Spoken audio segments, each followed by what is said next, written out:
Oi, eu sou o Henrido e esse vídeo vai ser uma live não respondendo, eu acho que é mais refletindo sobre algumas coisas que o Pedro do canal Atual Informa comentou. Algumas coisas, obviamente, eu discordo, mas alguma coisa eu achei interessante pra refletir. Algumas coisas a gente traz aqui, a gente discute bastante aqui. Só que o que acontece é o seguinte. Eu acredito que esse post aqui que vocês estão vendo na internet, ele veio.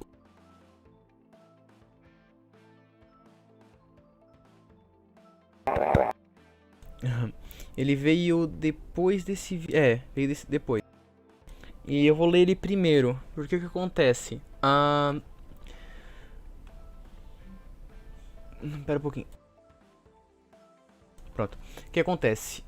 Quando o Pedro for fazer o vídeo, quando a gente vai fazer algum comentário na internet, às vezes até quando é um vídeo técnico meu, em que eu já tenho escrito anteriormente, eu só vou fazer a leitura e vou postar aqui. Existem os motivos pelo qual a gente vai falar e existe o que a gente gostaria de passar da mensagem, existe o que foi objetivamente passado de mensagem e existe a interpretação que vocês têm da mensagem que foi passada.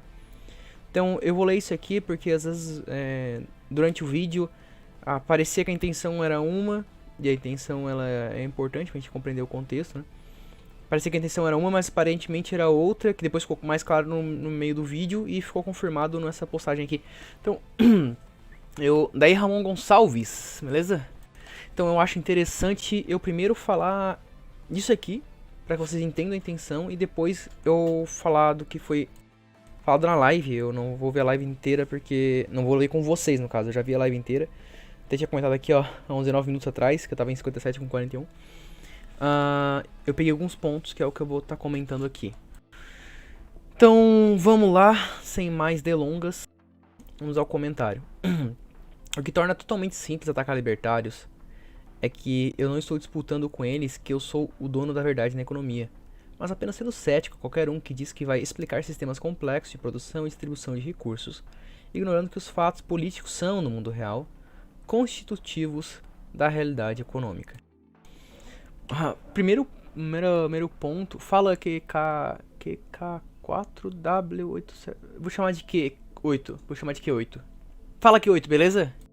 Enfim, primeiro ponto que eu acho interessante aqui é que sempre que a gente vai discutir com alguém, eu não sei se foi uma das lives que eu privei, enfim, eu comentei, olha, às vezes a pessoa tá fazendo direcionando um comentário pra uma pessoa que ela se declara libertário, mas no próprio conceito ortodoxo do libertário, vamos assim dizer, ela é o que a gente chama de libertin.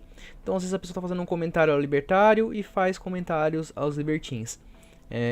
Existem, acho que eu já não tenho mais vontade de tratar, tipo, falou libertário, eu vou tratar como libertário. Se a pessoa falou libertário e dá pra ver que é libertin, eu vou tentar ter mais essa concepção de que realmente são libertins, né? Ou são, por exemplo, pseudos libertários, que seriam liberais que vendem discurso libertário para atrair pessoas pro liberalismo político, vamos assim dizer. Então, aqui, o que se torna totalmente simples em atacar libertários, que eu acredito que sejam esse caso desses libertins ou pessoas que estão se inicializando ao libertarianismo, é que não estou disputando com eles que sou dono da verdade na economia, mas apenas sendo cético a qualquer um que diz que vai explicar sistemas complexos de produção e distribuição de recursos, ignorando que fatos políticos são, no mundo real, constitutivos da realidade econômica. Isso é verdadeiro. Nós temos estudos de economia. Essa live começou da hora, depois andou. Acontece. Tem uma hora que ele falou do Among Us que eu achei muito engraçado. Tive que parar a live porque eu tava rindo bastante. Mas enfim. Existem sim muitas contribuições de que a política modifica as relações econômicas. Eu acho que isso não é meio que negado. O problema é que a política, por ela ser um ato de imposição, uma relação imposicional, eu fiz um vídeo sobre isso, ela ser uma relação imposicional, ela vai distorcer algumas relações econômicas. E ela necessariamente, obrigatoriamente, independente de qual posição política você segue, ela obrigatoriamente, ela faz com que a economia opere num ponto menor que o ótimo que a economia operaria, tá? Por isso que eu não acho muito producente você comparar, por exemplo, economias com determinadas ações políticas no futuro, e essas ações no futuro a economia está crescendo porque são comparações descabidas, né, vamos assim dizer. que acontece é que a gente, periodicamente, consegue determinar que o Estado, a ação política, ela necessariamente torna o ponto ótimo da economia menor do que ela estaria sem a presença dele. O fator é bem simples. O Estado, assim, pressupondo as melhores das intenções dos indivíduos, o que para mim é contra-pragmático, mas tudo bem. O Estado, ele tá ali para distribuir riqueza para as pessoas que não têm acesso à riqueza. Vamos lá. Não é esse o contexto histórico do Estado, mas enfim. O que ele vai fazer? Numa relação entre duas pessoas, ele vai expoliar um outro indivíduo, expoliar, roubar, enfim, né? O outro indivíduo para fazer essa distribuição de recurso. Alguém vai ter que fazer isso à força. E ele não vai dar nada em troca. Então, em vez desse indivíduo trocar esse recurso, que seria trocar por alguém produzindo mais recursos, tornando a economia mais produtiva, e a produção ela vai espelhar a riqueza mediante ao real respaldo com a demanda.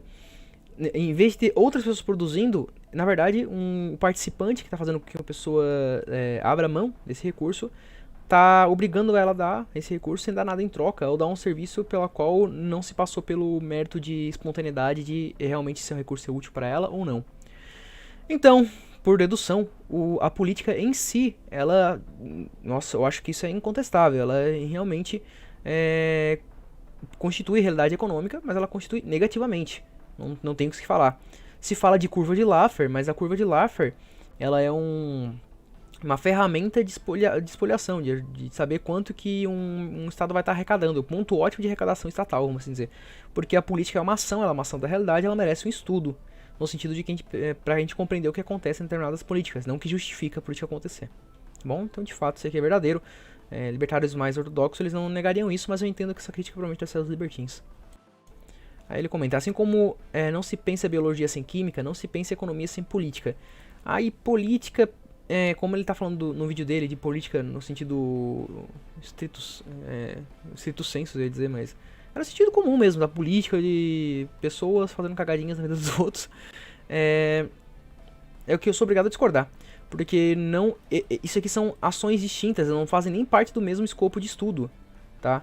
Então eles não se contribuem, vamos assim dizer. A ação política é uma ação que se impõe a uma ação econômica, que são uma relação proposicional, uma relação econômica quando troca recursos escassos, respeitando a propriedade privada de ambos os indivíduos, utilizando da ferramenta de valoração, que é basicamente a utilidade que um recurso tem para alcançar um fim mais satisfatório, meu fim mais satisfatório, e esse respeito à propriedade privada vai fazer com que os indivíduos assentem que seria uma negociação, ou seja, o indivíduo vai dar um recurso em troca daquilo que está recebendo, tudo voluntariamente. E aí a política não, a política é tu obrigar o indivíduo a participar, onde a utilidade do que o indivíduo tem não é só o recurso que ele vai receber, ele vai receber alguma coisa, né? Aqui, como eu falei, na minha cidade eu não recebo nem placa de sinalização de lombada. Então, se é que ele vai receber alguma coisa, ele não está usando a utilidade apenas, a utilidade que ele está para essa ação de ceder o recurso, não está em apenas receber o recurso que ele está recebendo, está em receber o recurso e não ter a sua propriedade do corpo, por exemplo, agredida, tá? Então, eu posso pensar economia sem política, na verdade, se pensa primeiro economia, depois política, para entender quais consequências negativas que a política vai ter sobre a economia, porque vai ter consequências negativas, vai ter pessoas atingindo seu fim, ou seja, vai ter pessoas se satisfazendo, isso não se nega, mas terá consequências na economia como um geral. Como eu falei, no mínimo a economia vai estar operando num ponto menor que o ótimo. E meu problema com vocês, que no caso deve ser os libertins, é como vocês influenciam na política com esse discurso, na linguagem, tira o aspecto político intrinsecamente estabelecido no mundo real. Sim, o aspecto político ele de fato está estabelecido no mundo real, isso a gente concorda, a questão é a justificativa, se os fins que se querem alcançar realmente alcançáveis com ele. E deixa eu ver, mas tem mais algum ponto? Não, acho que é só isso mesmo. Mas se for pegar o vídeo dele para ter uma contextualização importante que está se falando, é porque, por exemplo, o Rafael Lima, grande parte do discurso do Rafael Lima é para dar bote em libertário iniciante que acaba caindo no mundo real. Mas acaba caindo no mundo real, no liberalismo, eu confundi liberalismo com o mundo real, eu tô virando empiricista? Boa pergunta. Enfim, acaba caindo nessa ideia liberal. E acaba caindo nessa ideia liberal justamente por esse discurso do é o mundo real. Ele sempre cai nesse discurso do mundo real, como se, por exemplo, as proposições libertárias não fossem passíveis de serem estabelecidas no mundo real, como se tivesse mais conexão.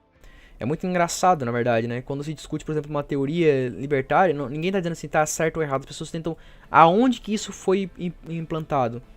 Então, é muito hilário, né? Como se isso fosse, de fato, um falsificador, né, do negócio. Ah, eu acredito que eu acredito não, uma sociedade sem violência é uma sociedade onde o nível de conflito de alocação de recursos é menor do que numa sociedade com violência.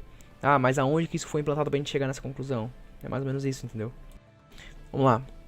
A minha crítica no final... Então isso aqui é só pra justificar aqui, pra entender o contexto do vídeo dele, tá? A minha crítica no final é pragmática. Esses pontos que eu tô comentando de resposta, não tô falando que o Ateu Informa comentou isso, tá? Não tô falando que o Pedro falou isso, mas são experiências que a gente tem, que eu, por exemplo, tive, né, de resposta. A minha crítica no final é pragmática. Essa simplificação resulta na crença de que todo político que defende serviços sociais públicos, como educação pública, saúde pública, vai se afastando cada vez mais de ser libertário. Aqui é um erro não do Pedro, no caso, mas da interpretação que a gente tem do que seria libertário, não. Porque se a pessoa está no meio político, ela acredita que o meio político é o meio necessário para se alcançar um fim, mesmo que seja o fim do Estado, apesar de termos já falado sobre isso, como isso é ineficaz. Então eu não me vejo essa pessoa como libertária. Ela pode ser minarquista, a gente pode considerar ela minarquista, mas faz sentido. O Pedro ele faz um monte de comentários interessantes que eu quero estar comentando aqui depois, que eu achei legal, eu anotei aqui, mas isso aqui é só para contextualizar mesmo e fazer alguns comentários. Minha birra com vocês é como que suas crenças influenciam na percepção política, ele comenta isso no vídeo, que não só beneficia políticos de uma certa strip, que geralmente são os liberais, mas também cria os liberais entre aspas, tá? Eu quero fazer uma diferença entre o liberal praxeológico e o liberal cultural, vamos assim dizer, o liberal fraude, vamos assim dizer. O liberal político, melhor. Mas também cria políticos dessa strip que nascem do mercado de ideias que vocês que vocês dão base, eu acredito. De resto, de boa, o problema é com vocês é estritamente político. Aliás, vou deixar claro, sugiro que votem no Boulos. Tá, aqui eu acho que já ficou zoação. Vamos lá, vamos pro vídeo. Eu vou deixar só o vídeo aqui, deixa eu botar uma parte mais pra frente. Acho que essa imagem ficou legalzinha. Ficou legal. Vamos ao que eu queria comentar de fato. Primeiro ele inicia, ele dá ele inicializa a discussão falando um pouco sobre materialismo, idealismo e ceticismo, e tudo bem, eu acho interessante, e depois sobre percepção da realidade. Não é o foco do vídeo dele, obviamente, mas pra falar sobre realidade, é uma coisa que eu quero trazer aqui, porque eu achei importante pra poder trazer essa discussão, tá? Então, nem sempre que eu estiver comentando alguma coisa aqui é uma resposta direta ao Pedro, só pra deixar claro. Então, uma coisa que eu acho interessante é sobre essa questão da percepção da realidade. A percepção da realidade é basicamente as categorias mentais que te permitem compreender a realidade de uma determinada forma. E as categorias mentais que te permitem compreender a realidade de uma determinada forma, elas são passíveis de validação para se mostrarem corretas ou não. Então, por exemplo, eu posso não posso ver uma pessoa saindo de sua casa para ir trabalhar, não sei. E eu posso postular que essa pessoa está agindo propositalmente para atingir um fim menos satisfatório, vamos assim dizer, que é o contrário do postulado da ação propositada, e tentar criar teoremas disso.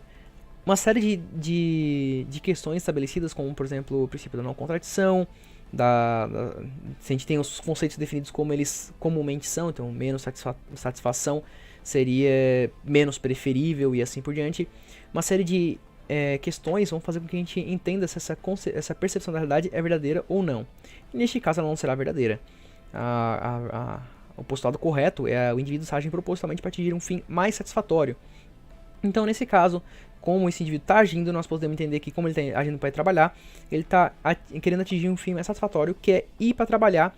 E esse ir trabalhar pode ser pode ser parte de um meio para alcançar um outro fim a posteriori, como por exemplo receber o salário, e esse receber o salário também um meio para atingir um fim a posteriori, e assim por diante, mas uma sequência de ação, né? Então, percepção da realidade são coisas que precisam ser justificadas e coisas que podem ser estabelecidas para determinar se nossa percepção da realidade está correta ou não, né? Se está incorreta ou não. Então, deixa eu ver se eu consigo achar um exemplo interessantíssimo aqui. Por exemplo, que é a ideia que tem-se muito na questão da ética argumentativa, não vou tentar justificar a ética argumentativa aqui, mas só para dar como exemplo, a questão de que o indivíduo matou uma outra pessoa que é pacífica e assim por diante, e ele vai lá e comenta que, por exemplo, ele acredita que matar é errado, sendo que ele acabou de matar, então seria uma contradição no discurso dele. A gente pode, com a percepção da realidade que a gente tem, a gente pode compreender que de fato é uma contradição no discurso dele. Então, na prática, ele entende que matar é o correto, porque a ação em si é o que transforma a realidade diretamente. Então, querendo ou não, ainda que ele possa dizer que matar é incorreto, a prática dele foi de que ele matou. Então, como a prática é o que importa, porque é a prática que transforma o mundo, nós podemos compreender que esse cara está numa contradição, então está errado e assim por diante. Então, nossa percepção da realidade, a partir de critérios lógicos, a gente consegue entender alguma coisa como certa ou errada. Então, ainda que cada um tenha sua percepção da realidade, essa percepção da realidade ela pode ser submetida a um teste, a não ser que seja, por exemplo, coisas fora da objetividade, como por exemplo moral, gostos e assim por diante, que é um exemplo que o próprio Pedro dá. Então, por exemplo, eu acho que é esse exemplo, eu vi uma mina lá muito gata, eu falei, brother, olha só que gata essa mina. Aí o outro cara falou, não, você tá maluco, mano? Aí, então, enfim, são gostos específicos que não são percepções da realidade sobre conhecimentos empíricos objetivos, são questões subjetivas de valorização. Então, o indivíduo, por exemplo, não acha aquela outra menina gata. E subjetividade tá certo, a não ser que essa menina seja Mia Khalifa, aí o cara vai estar objetivamente errado. Vamos lá. Condução narrativa para apoio de ações coercitivas. Aí ele dá o exemplo dos Estados Unidos usando narrativa para prender ou fazer o que fez com Saddam Hussein. Eu botei prender, mas eu acho que era outra coisa que fizeram com Saddam Hussein. E isso aqui eu acredito que realmente é perigoso, tá? Porque ele comenta de como isso é perigoso. Isso que de fato é perigoso. Isso é muito comum nas democracias. Democracias usam isso de, por exemplo, você tem um direito de saúde pública, então logo apoie a democracia, apoie em te oprimir as vontades de cada indivíduo pacífico para que a gente alcance um fim específico que você pode ou não ter com esse discurso, tá? A gente vê isso muito no Chile. E depois eu vou fazer um vídeo sobre Chile. Vocês não estão vendo? Deixa eu ver se eu consigo mostrar aqui pra vocês. Essas abas aqui em cima são justamente porque eu vou fazer um vídeo sobre o Chile. Aí eu vou estar falando sobre isso também. Porque, por exemplo, a venda do direito à saúde, etc., para atingir um fim político, né? Ela serve justamente como narrativa para alcançar apoio e então justificar entre aspas, uma ação coercitiva. Isso tem tudo que é lugar. No exemplo do Pedro, ele não está incorreto, ele está certíssimo. No exemplo da democracia. E o que a gente pode usar de percepção da realidade e a partir das validações de percepção da realidade para dizer se algo é verdadeiro ou não, é se isso é uma ação correta, se é uma ação certa, que ele falou que ele não está se proposto a discutir, então normalmente não é a resposta para o Pedro em si, essa ação está correta ou não. Mas eu queria trazer essa discussão que eu achei interessante. Depois, o outro ponto é, por exemplo, o pessoal da internet. Isso aqui é muito interessante, ó. Moleque da internet que muda a concepção alheia, mas ele em si não é perigoso, né? Muda a concepção alheia para mudar, por exemplo, ações políticas, provavelmente, que é o corpo do vídeo dele. E é muito interessante como de fato as ideias mudam, né? Isso aqui não tem muito a ver com o Pedro, só queria comentar isso. Como de fato as ideias mudam as pessoas, conforme o Mises comenta lá no livro Liberalismo, que é um livro que eu discordo em grande parte, certo? Da parte das ideias. Eu acredito também que faltou a parte das emoções. Eu acredito que existem sentimentos que podem levar a ideias mais liberais, apesar de não estarem baseados em racionalidade, pode ser perigoso. Mas emoções podem levar a ideias mais liberais e libertárias, que é o nosso objetivo. Mas é importante saber que realmente existem... Às vezes você escrever um conteúdo bem escritinho, com boa justificativa, sem ofensa nem nada, pode convencer uma outra pessoa sobre o libertarianismo. Isso é interessantíssimo. Eu queria comentar isso. Aí eu botei assim, o motivo de liberal ser perigoso. Eu acho que essa parte tá com um xizinho porque eu acho que não tava no vídeo, mas eu queria comentar porque ele falou muito essa questão de como alguns discursos podem levar a defesa de liberais políticos, tá? Que existe uma diferença entre liberal praxeológico e liberal político, que eu quero estabelecer depois. E o motivo, na verdade, de liberal ser perigoso é que ele abre as portas para qualquer espectro político mais para a esquerda, vamos assim dizer. Então, como ele justifica o Estado, ainda que no mínimo, ele possibilita fazer com que as pessoas demandem pelos meios políticos. Essa demanda pelo meio político é, vai ter uma justificativa entre muitas aspas, não é uma justificativa no sentido de estar certo, é uma justificativa no sentido de as pessoas concordam para ter possivelmente, por exemplo, um estado mais coercitivo, mais interventor, ainda que haja esses problemas, como que é o caso do Chile, né, que eu vou estar comentando também, vou fazer um vídeo sobre o Chile. Tá, então esse é o verdadeiro motivo do liberal ser perigoso, né, porque ele é contraproducente. Ele vai defender uma coisa que no fim vai ter gente querendo mais coerção, porque o que acontece é que as pessoas têm uma concepção política, que o Pedro está certíssimo sobre isso, e elas são mudadas a partir das informações que ela dispõe. Normalmente o Pedro está certíssimo sobre isso.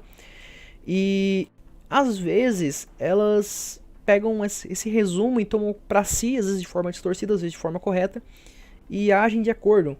Então, por exemplo, às vezes a pessoa não tem conhecimento nenhum de economia, mas ela vai votar. E eu não tô dizendo que voto é exclusivo para quem conhece economia, tá? Não é esse o argumento. Voto não deveria nem existir. Mas o ponto é, às vezes a pessoa não tem conhecimento algum de economia e ela vai votar em alguém que provavelmente tem algum anseio em políticas econômicas, tá? E que pode ser prejudicial até para ela e ela não sabe isso, não sabe disso. Ou às vezes ela ouviu uma falácia e ela não tem intelectualidade para descobrir a falácia e concorda com a pessoa e bota ela no poder por isso e acaba se prejudicando. Às vezes ela não tem conhecimento de economia de longo prazo. E então o motivo do liberal em si ser perigoso é mais por isso mesmo. Porque essas pessoas que validam o liberal porque, por exemplo, só quer ir trabalhar ou ter a sua comida em casa, etc., elas acabam, ainda que nas melhores das intenções, ó, Mises, ó, ainda que nas melhores das intenções, elas podem acabar dando poder para algum político aí que tenham as piores das intenções. Ele comenta, embora a escola seja austríaca, o epicentro é os Estados Unidos, tá? Esse aqui foi um comentário que ele fez, então vai ser uma resposta pra ele mesmo. E isso aqui ele tá um pouco fora, eu acho que ainda é sobre Libertin. A escola austríaca, ela na verdade ela tem muitos comentários negativos contra os Estados Unidos, principalmente por conta da crise de 2008 e a crise de 2019. 2019, de 2000, caramba, de 1929, velho. Em que houve as intervenções, depois eu faço pequenos comentários sobre ambas que ele trouxe também. Mas, na verdade, se for para pensar os países top 3, assim, da escola austríaca, seria o que? Suíça, Noruega... deixa eu ver mais qual. Suíça, Noruega... Coreia do Sul? Não sei agora. Não que a escola austríaca defenda países, né? Ela defende políticas. E como a política dos Estados Unidos, ela não é o mais próximo da escola austríaca, não faz sentido ela defender, né? Não faz sentido ela apoiar, vamos assim dizer. Tu pode ver, por exemplo, austríacos dizendo que determinados austríacos liberais, no caso, dizendo que determinados políticos seriam a melhor solução para os Estados Unidos e esses políticos terem ideias keynesianas. Pode acontecer, mas não significa necessariamente que ela defende aquelas políticas, mas que as consequências econômicas serão menos negativas. Então, por exemplo, é óbvio que o liberal ainda defende o Estado, que vai ter distorções nas relações mercadológicas, mas essas distorções serão menos prejudiciais no sentido de distorção de informação do que, isso ceteris paribus, tá? E já vou explicar o ceteris paribus daqui a pouco, do que, por exemplo, a propriedade pública dos meios de produção. Por que eu usei o ceteris paribus? Porque imaginemos, por exemplo, a crise de 2008, onde houve pessoas querendo utilizar, por exemplo, da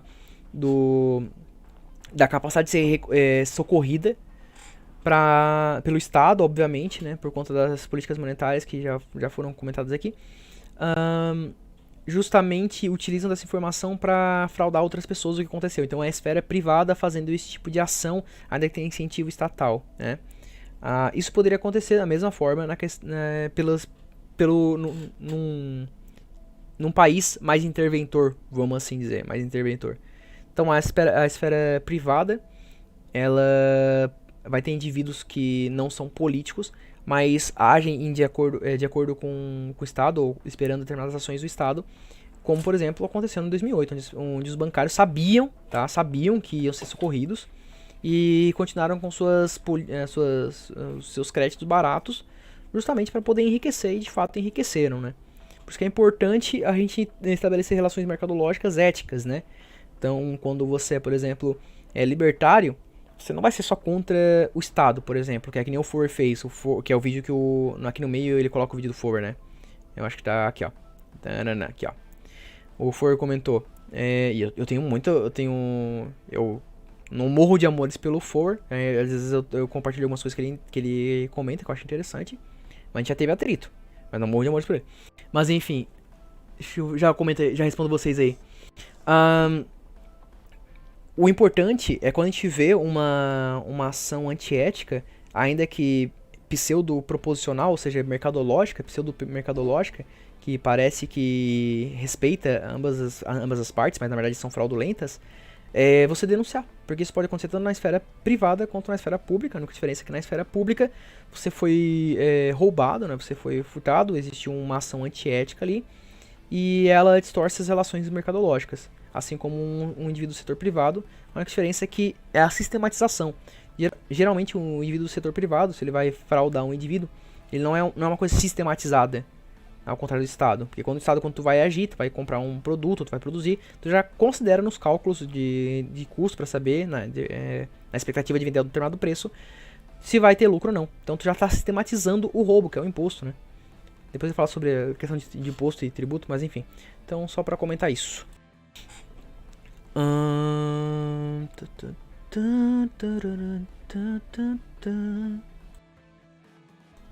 Cara, pera aí. Sobre alterar a percepção da realidade das pessoas, isso é interessantíssimo, que é basicamente tu convencer uma pessoa de um argumento, né? Então tu estabelece lá um argumento, independente da validade desse argumento, tu convence a pessoa e ela absorve esse argumento e começa a agir de acordo com... E absorve esse argumento em prática e começa a agir de acordo, né? Então ele fala isso, e isso é no contexto do Rafael Lima. Agora ferrou, porque eu não sei qual é a página de cima e qual é a página de baixo. Pera aí.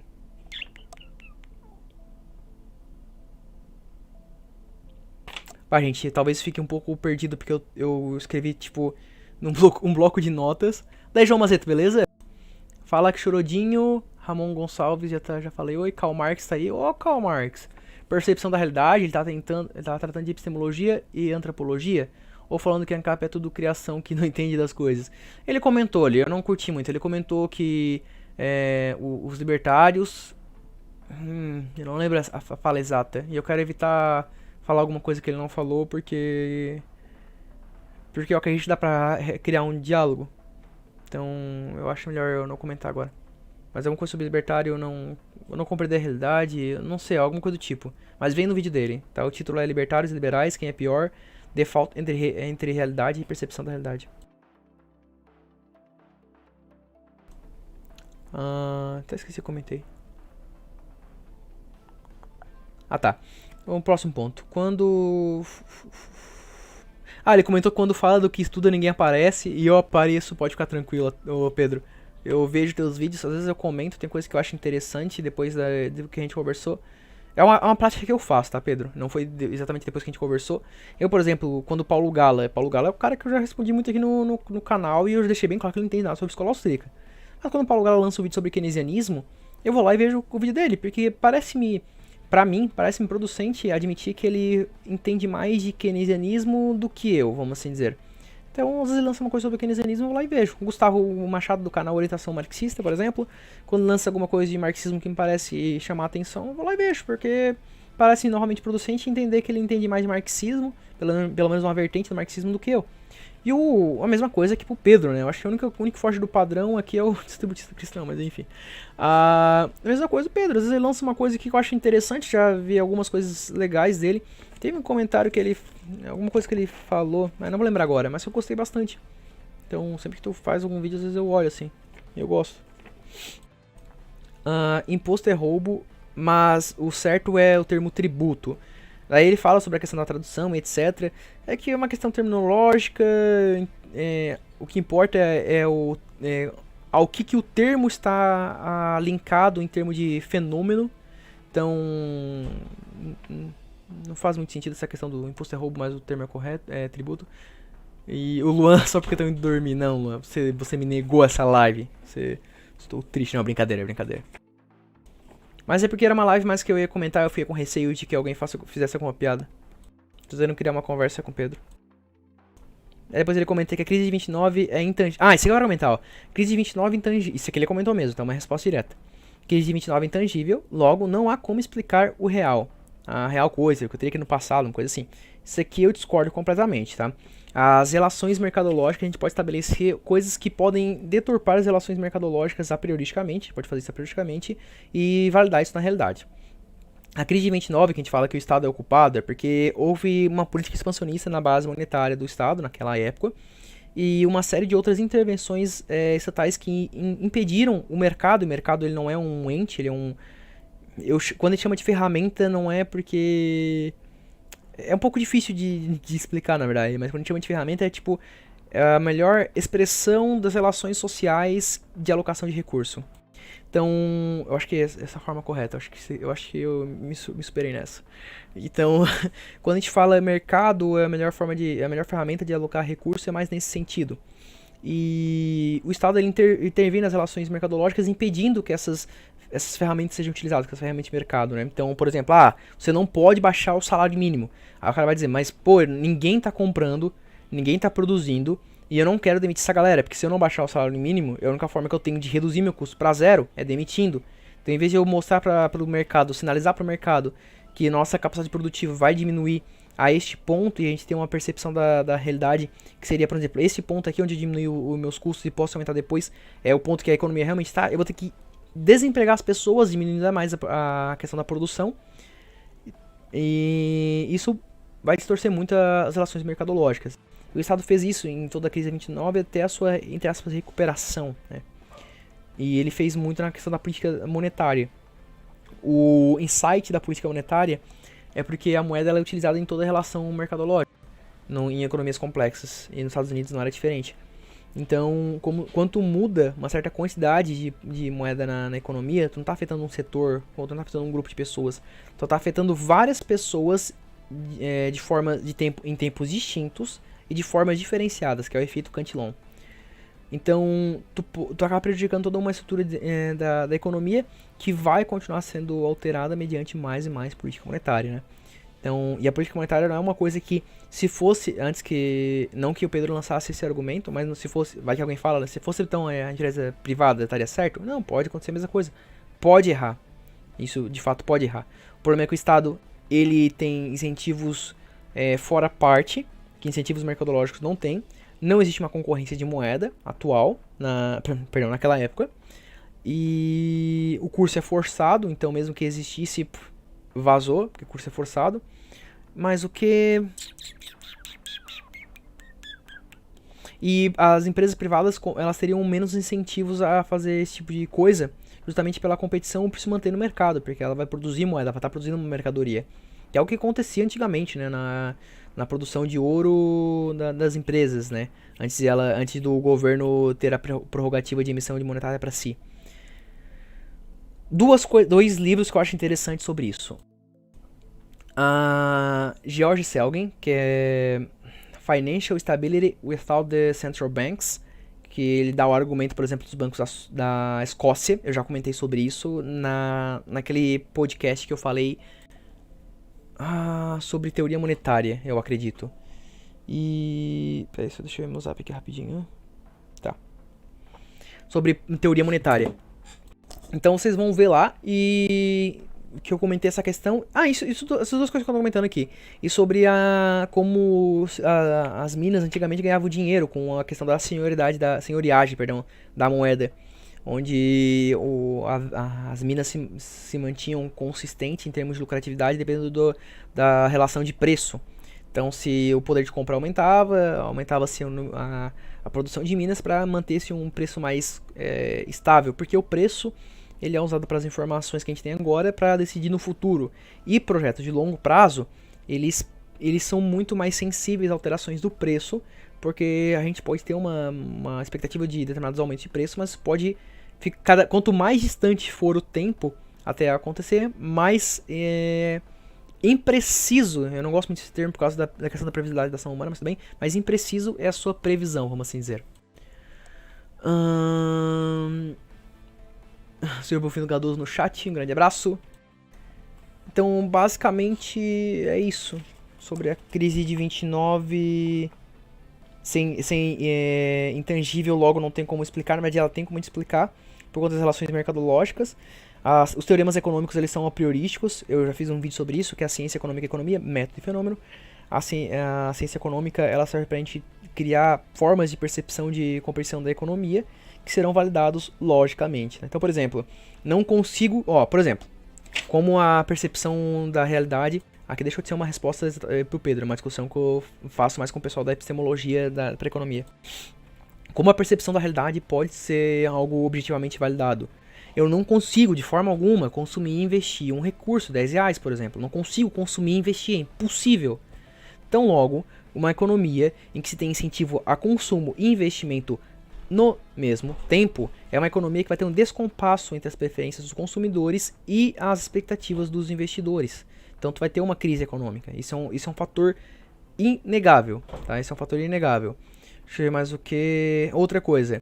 Aquele vídeo do Paulo Gala. Vou mostrar dois comentários aqui interessantes. O vídeo do Paulo Gala.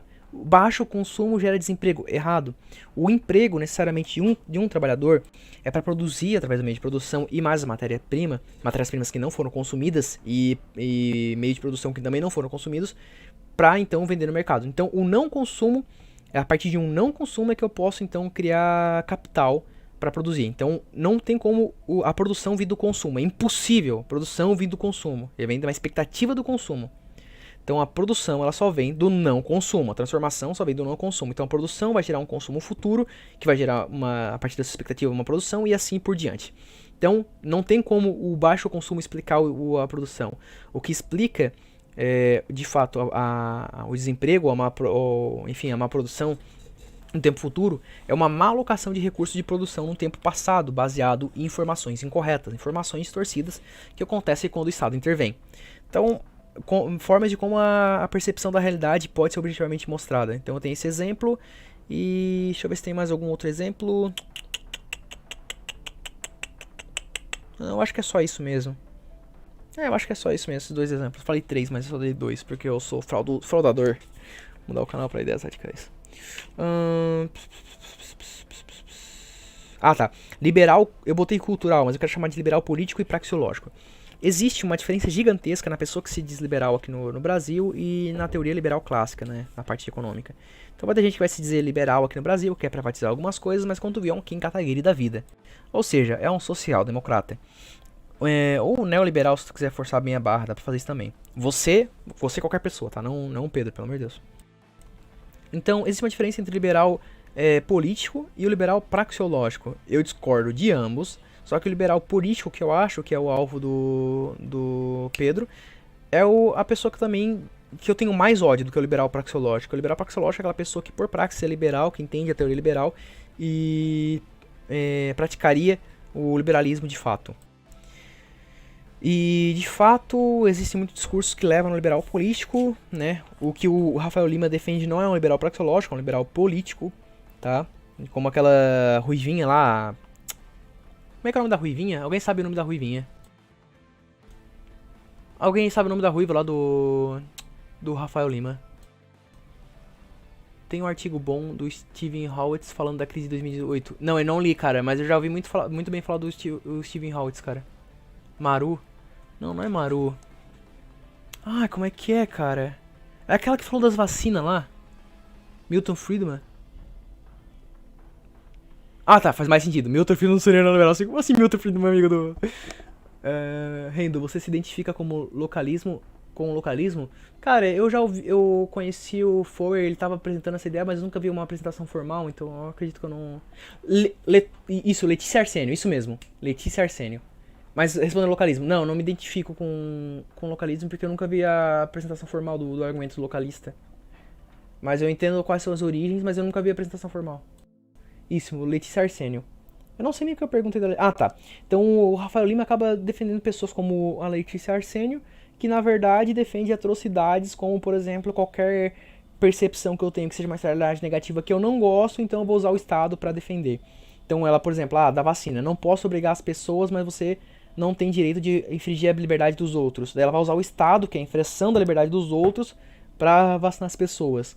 Não tô falando que a vacina é certa ou não, isso aqui nem é discussão, mas tô dizendo a estrutura lógica do argumento dela tá incorreta. Por quê? Porque ela é uma liberal política, não é uma liberal praxeológica, vamos assim dizer.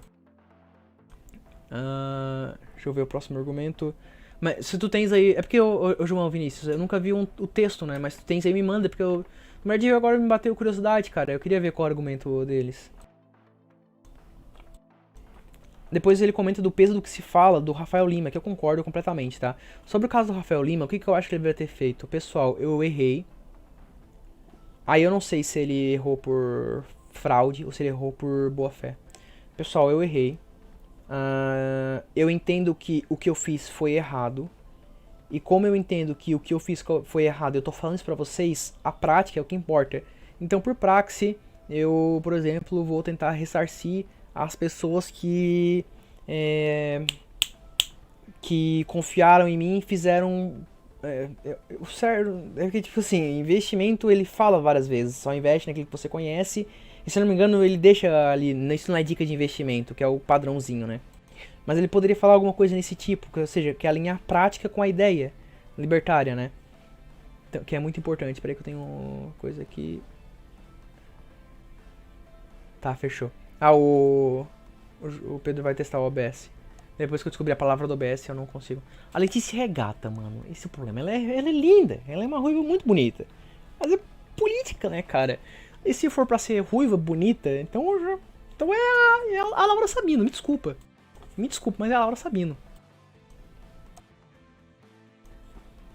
Preferia que as duas guerreassem entre si, sim. Vamos lá.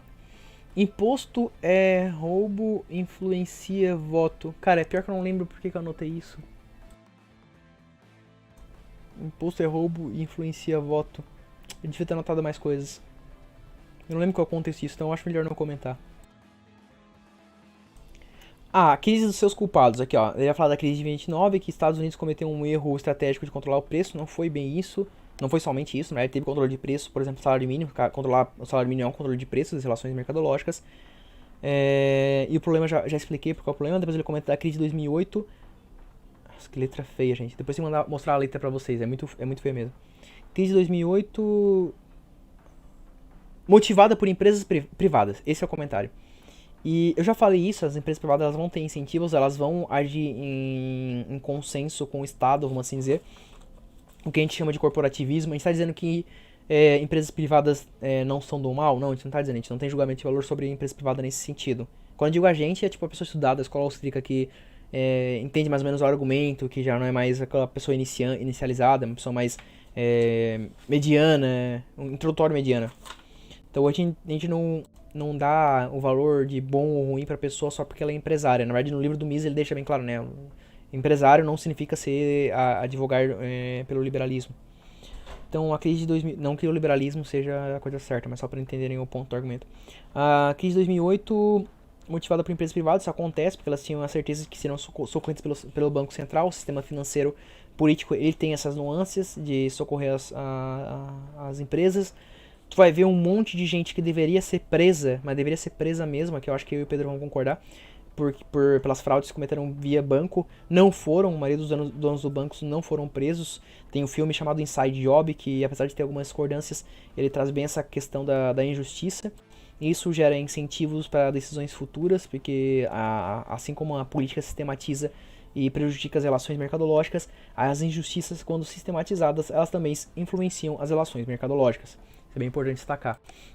Então, já vou responder o chat rapidinho. Então, as empresas privadas elas foram incentivadas, obviamente, mas com essa concepção de que o Estado iria socorrê-las. E no fim nós temos que grande parte do pessoal de 2008 não foi preso, não pagou as pessoas, porque o certo deveria pagar as pessoas. O certo é isso mesmo, deveria pagar as pessoas, que nem a questão de escravidão. Não tem como pagar a dívida histórica. Não tem por que eu pagar uma dívida histórica. Nossa, droga. Tô falando sobre termos sensíveis. Esse vídeo não vai ser nada monetizado. Mas enfim, foda-se. Não tem como eu falar sobre... Caramba, não tem como eu pagar uma dívida histórica. Isso não faz sentido. o que eu acredito que seria o correto é naquela época, né, se alguém tivesse um apelo pela ética, todo mundo que agiu de acordo com o que fez com os escravos, por uma vez por fazer contra o Estado, ou contra os escravos, então eles assumem que é certo, pagarem nas mesmas proporções. Então, além de ressarcir a família, trabalhar de forma escrava aí para pagar pelos seus crimes. Que é basicamente a questão do crise de 2008 é isso. A pessoa foi lá, depositou a, a confiança, teve gente que usou de má fé, obviamente, mas depositou a confiança na instituição financeira e foi lesionada, né? E não teve ressarcimento essas pessoas. Interessante, né? Pior que isso, só o Collor roubando a poupança, né? Mas vamos lá. Ah, tá, aqui, ó. E a última é a crença que só o Estado faz besteiras. Novamente, como eu acho que você quer criticar o Libertins, então eu não senti o comentário pra libertário mesmo. E de fato, o Estado faz besteira, assim como a instituição privada. E deixa eu ver um negócio aqui.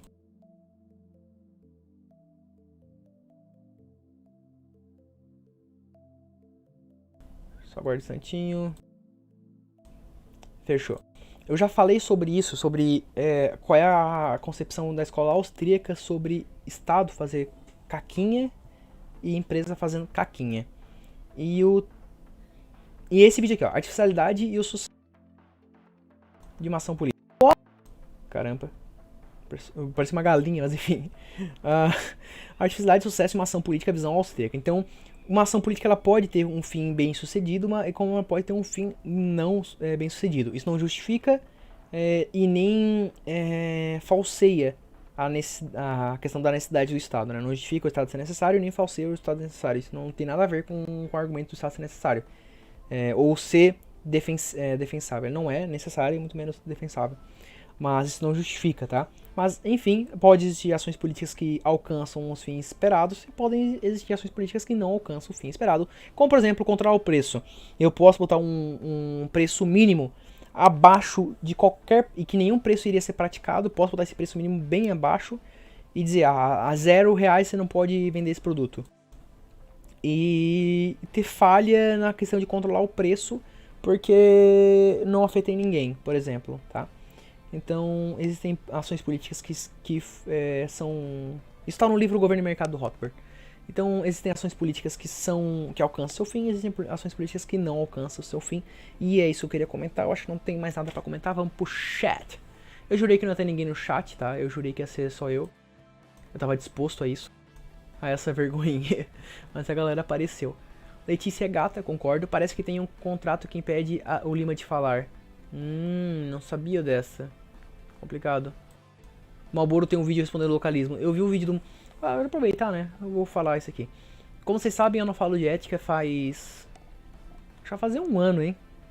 Faz um ano, esse mês. Ou algo próximo, não lembro. E foi vendo o vídeo do Malboro. Eu já tava meio cansado, porque tinha coisas que eu já não sabia responder. E eu não gosto de falar coisas e não dar a justificativa correta e parecer achismo.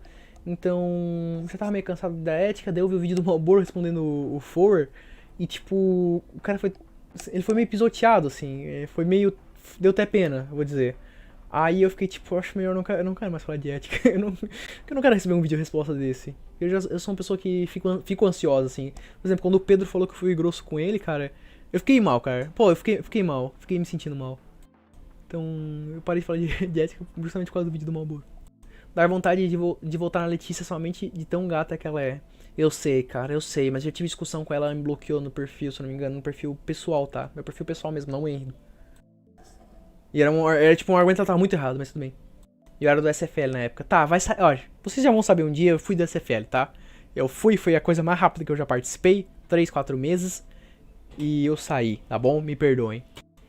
Brabo Man. Opa, perdão, pulei um vídeo. No vídeo ele argumentou meio mal. Foi muito mais ad hominem, o do Malboro. Sim. Sim, eu ouvi o seu argumento, calma. Eu vi o vídeo do Malboro, teve algumas coisas que ele falou que de fato fazem sentido com a questão, por exemplo, da cultura.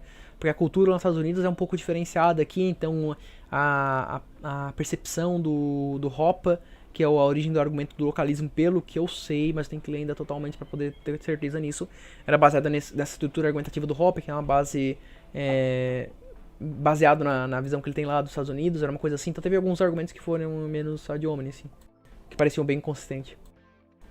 Ainda, você vai reagir ao vídeo todo? Reagir é ótimo, né? Reagir. Não vou reagir ao vídeo não, eu vou... Só peguei os pontos mesmo e respondi. Eu não queria comentar, é um vídeo muito longo. E... Gente, eu descobri uma coisa muito interessante. Assistir vídeo 2 vezes aumentado, dependendo de como a pessoa fala, parece que a pessoa tá sendo grossa. Tá? Parece. Então, assim, tomem cuidado, tá? Eu tava vendo o vídeo dele assim, mas por que ele tá sendo grosseiro? Daí eu botei 0 ponto normal, né? 0 ponto normal, ótimo, né? Botei no normal. Aí assim, legal. A velocidade aumenta a questão da tonalidade. E outra coisa interessante, porque eu sou músico, então eu lia muito sobre isso. A tonalidade, ela serve pra gente compreender, além do contexto, a questão da ironia, olha só que interessante. E a gente também entende o sentimento da pessoa, dependendo da nossa... De quão adepto a gente é a conversar com aquela pessoa, de ter experiência de conversar com aquela pessoa, a gente nos permite compreender se aquela pessoa tá nervosa, algo do tipo. Por isso que a velocidade às vezes aumentada pode prejudicar a sua interpretação de como a pessoa tá falando. Às vezes até o meu primeiro vídeo resposta ao Pedro pode ter sido por conta disso também. Eu vejo tudo 2 vezes aumentado, tudo mesmo eu vejo 2 vezes aumentado. O James Buckman, Nobel, tem um argumento que o Estado, quando age tentando resolver o problema, ele age tentando se manter no poder. Faz sentido. Faz sentido. Não sabia dessa, mas faz sentido. Porque na verdade o que acontece? Qual é o meu problema com liberal Qual é o meu problema com gradualismo, na verdade, tá? Vamos mudar bem aqui o rumo da conversa. Qual é o meu problema com gradualismo? É que eles não têm... E aqui falando sobre realidade, né, que eles falam. Eles não têm a concepção real de que haverá demanda e oferta política dentro do escopo político. Então o liberal ele vai ter que se submeter a votar em favor de alguns políticos para poder se manter. E sabe quem vai provar isso pra vocês? O Kim Kataguiri. Tipo assim, tem coisas que, por isso que eu vejo o conteúdo de outras pessoas, porque tem coisas que tu olha tipo, caraca, mano, isso aqui é a prova empírica do que eu falo. Tem coisas que são interessantes. E o Kim Kataguiri um dia ele falou assim... porque ele tava tentando justificar por que se reuniu com o pessoal do PSOL, uma coisa assim. Democracia é isso, não tem como fazer política sozinho, uma coisa assim. Então ele é a prova política disso que eu tô falando pra vocês, é a prova empírica do Kim Kataguiri. De que na política você vai ter que submeter às demandas políticas. Então, e é muito mais demanda política interna do sistema do que da população, porque a população ela tá... A pessoa só quer pagar as contas, ir pra casa, ter uma moeda estável, e ela nem sabe que quer ganhar moeda estável, mas ela quer a moeda estável, e comprar as coisinhas, então ela não tem muito interesse nisso. Então a questão política mesmo é uma demanda entre mafiosos, né? Por isso que faz sentido o que o James Buckman fala. Tamo aí, DJ Libertário. Gente, por favor, se inscrevam no canal de Libertário. Eu quero fazer mais um Rap Resposta, mas eu não quero fazer um Rap Resposta sem ter 550 inscritos no canal dele. E aí, DQ8, um vídeo sobre a guerra do ópio seria interessante, hein? De fato. Recomendo artigos para ter melhores insights sobre escola austríaca, hein? É que eu não gosto muito dos artigos que eu tive referência, porque são muito... são muito resumidos, cara. Por isso que eu tô fazendo live leitura, porque daí a gente lê junto, a gente compreende e já é melhor, assim. Se você tiver uma dúvida, a gente já responde na hora. Mas faz o seguinte, vamos fazer o seguinte, fazer um tratado com vocês aqui. Vão lendo o que vocês querem ler de escola austríaca, vão lendo. E qualquer dúvida, me mandem... Agora eu quero ver onde é que vocês vão me mandar.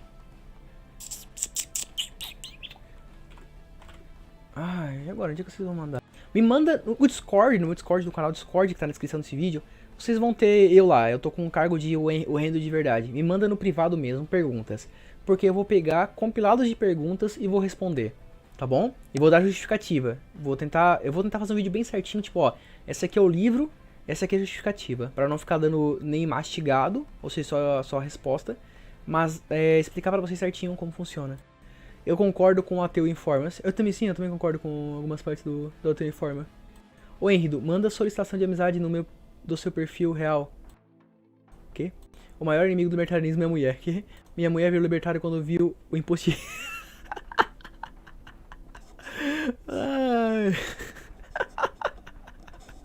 Me desculpa, João Mazeto, mas eu tava esses dias conversando com. Eu não sei se eu fiz vídeo sobre isso, mas sobre como, na verdade, o sentimento é importante pra tornar as pessoas libertárias. Porque, cara, não tem como alguém que passa por lombada todo dia ser liberal ou ser social-democrata, cara. Lombada é coisa de outro mundo. E, de fato, essas questões injustas, que dá sentimento de justiça, é o que intriga. Se essa pessoa tem sentimento de injustiça, intriga ela, e tu já apresenta o libertarianismo e mostra que realmente isso não funciona, ela vai estar inicializada no libertarianismo, ela vai entrar no libertarianismo. O que tu tem que fazer agora? Fazer com que ela tenha uma justificativa sólida do libertarianismo, caso ela venha querer discutir. Só para que ela entenda que realmente aquilo é certo e para que ela não tenha uma outra quebra de dogmatismo pelo estranhismo baseado em questões que podem se parecer complexas, mas que seriam facilmente responsíveis. Falo problemas de mercado. Falo problemas de mercado em qual momento? Ok. Rendo, lembra que você tinha me pedido no Facebook do O Marxismo Desmascarado?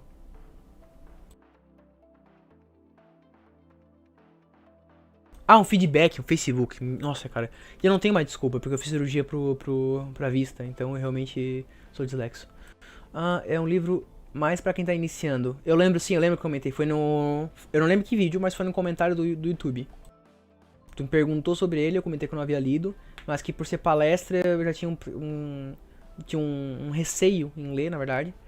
Mas que eu não ia estabelecer nenhum julgamento. E pedir um feedback, eu acho que foi isso, né?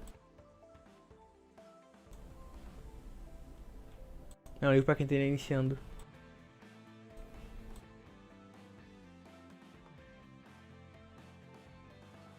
É, esse negócio de palestra. O que eu ia falar, né? A palestra é uma coisa que.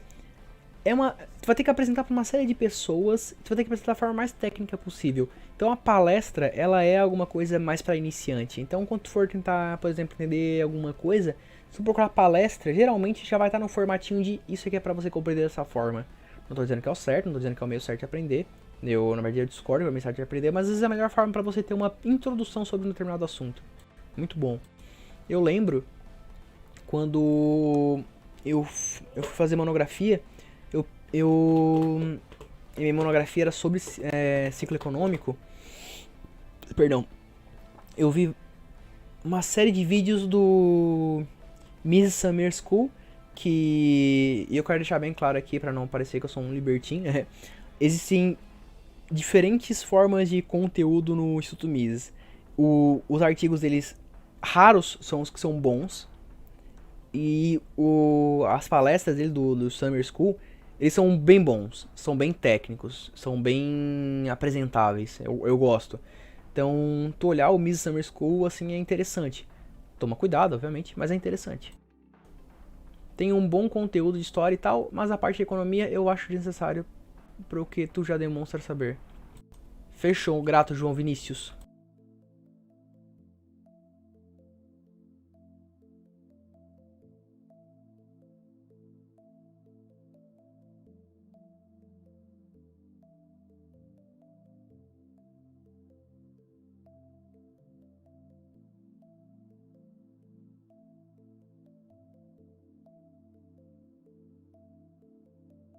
Pera aí, pera aí. O Lucas Carvalho, tu é o que tá no o Lucas do. Caramba. Da Austrian Schools e Mainline.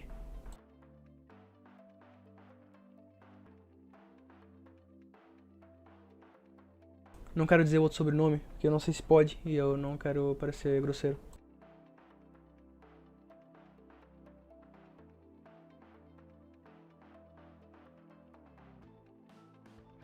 É, eu acho que tu é, porque eu acabei de ver aqui a mensagem.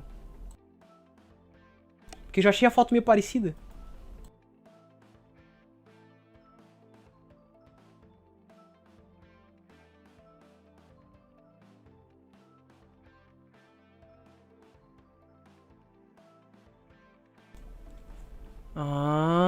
Por isso que teus comentários são mais. São mais tensinhos assim.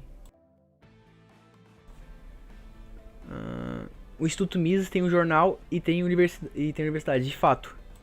As palestras do Hop me ajudaram bastante no começo, quando eu comecei a ler o que eu já sabia que está nos livros. De fato, cara, a parte epistemológica hopiana, vamos assim dizer, ela fica mais clara nas palestras. De nada, João Vinícius, é nóis.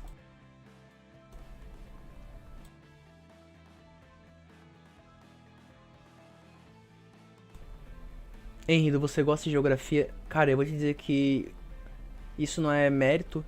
O que eu sei de geografia eu aprendi com o War, cara. Infelizmente, meu ensino médio foi bem ruinzinho.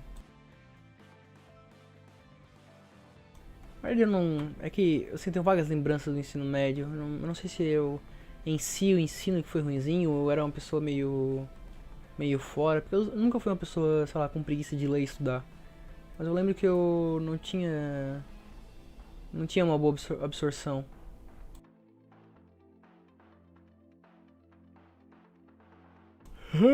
Cavalo peu marcou de passo no chão.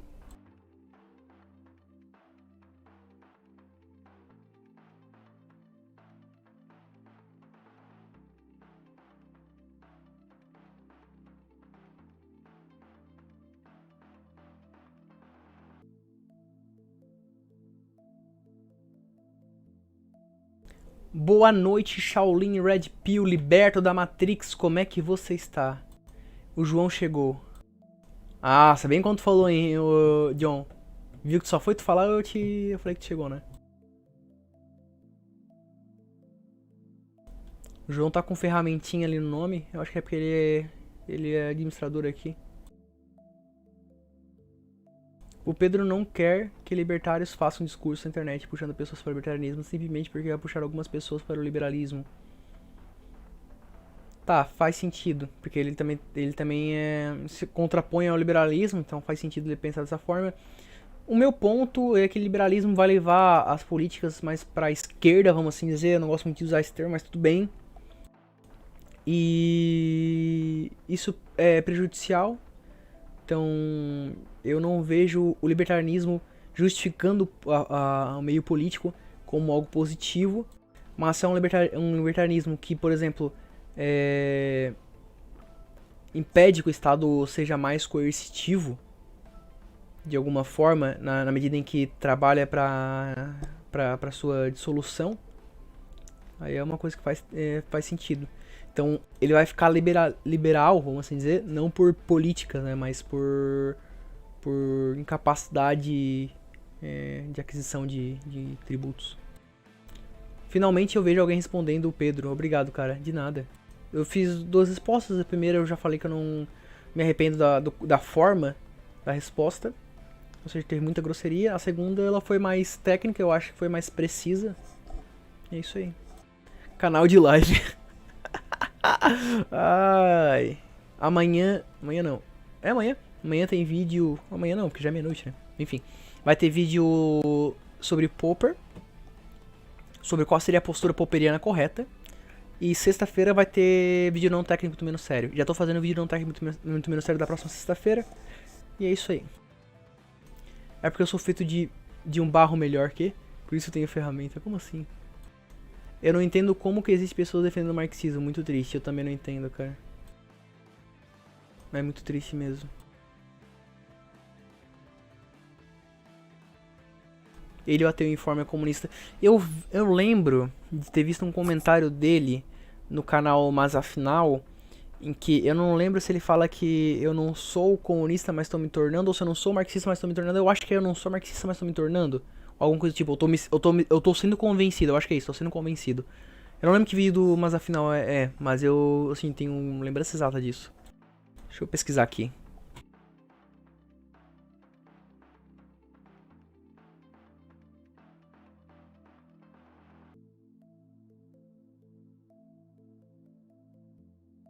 Vento, cavalo, peão, marcou de casco no chão.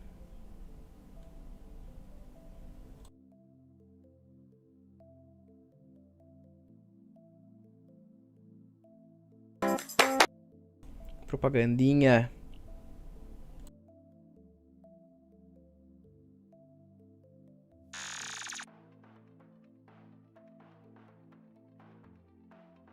Ah, véi.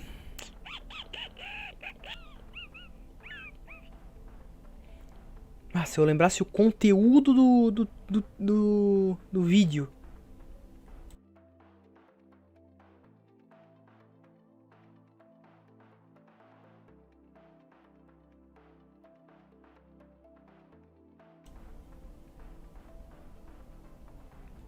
Mas não lembro agora.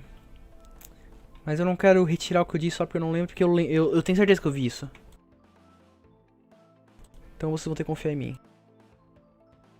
Confia em mim. Peraí, calma.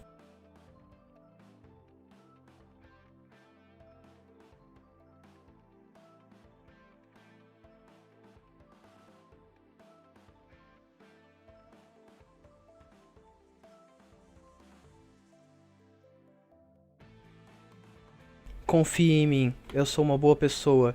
Eu estou falando a verdade. Ele fez esse comentário. Vocês estão confiando em mim porque eu sou uma boa pessoa e vocês não estão sendo ameaçados. Então confie em mim agora, imediatamente.